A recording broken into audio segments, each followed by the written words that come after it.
Mr. President, Dr. Biden, Madam Vice President, Mr. Emhoff, Americans, and the world. When day comes, we ask ourselves, where can we find light in this never-ending shade? The loss we carry, a sea we must wade. We've braved the belly of the beast. We've learned that quiet isn't always peace, and the norms and notions of what just isn't always just is.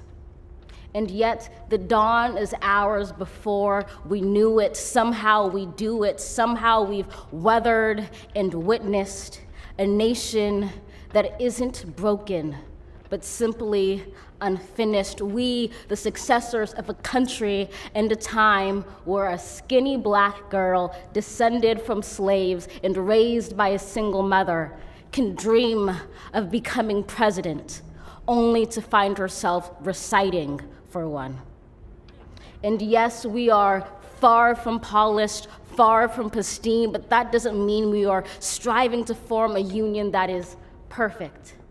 We are striving to forge our union with purpose, to compose a country committed to all cultures, colors, characters, and conditions of man.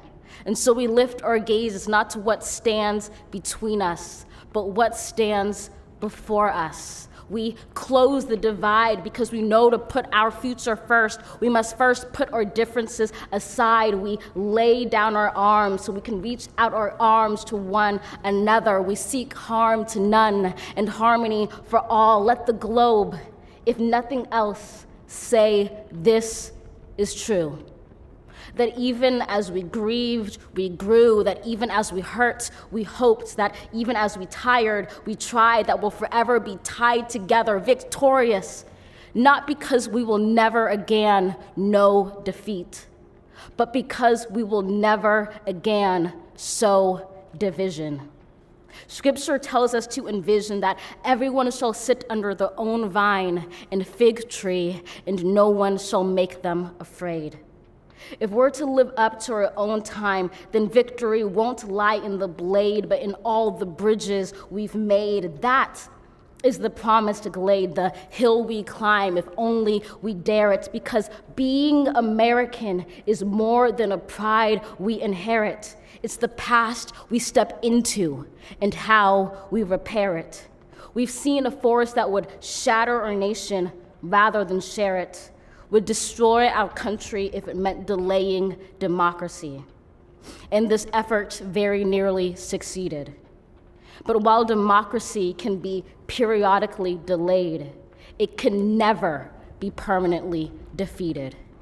In this truth, in this faith we trust, for while we have our eyes on the future, history has its eyes on us. This is the era of just redemption. We feared it at its inception. We did not feel prepared to be the heirs of such a terrifying hour, but within it we found the power to author a new chapter, to offer hope and laughter to ourselves. So, while once we asked, how could we possibly prevail over catastrophe?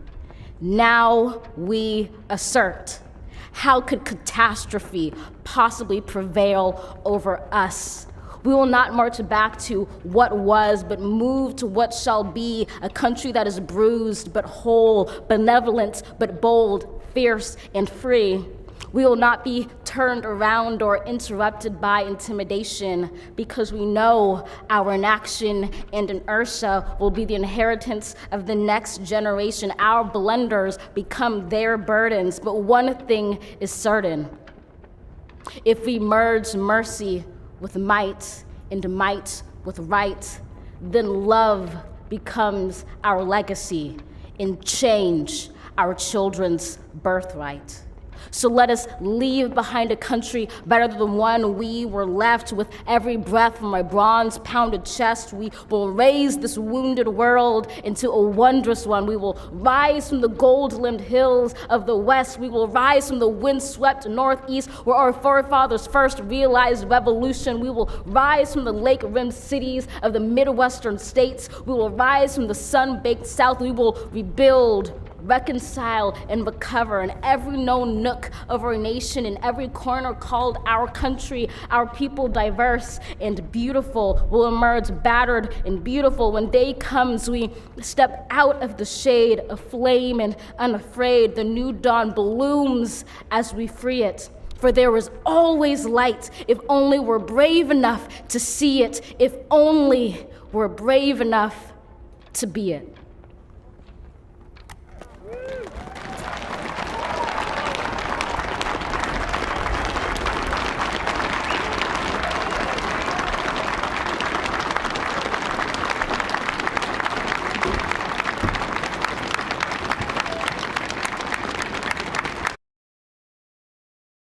Today, we honor our three captains for their actions and impact in a time of uncertainty and need.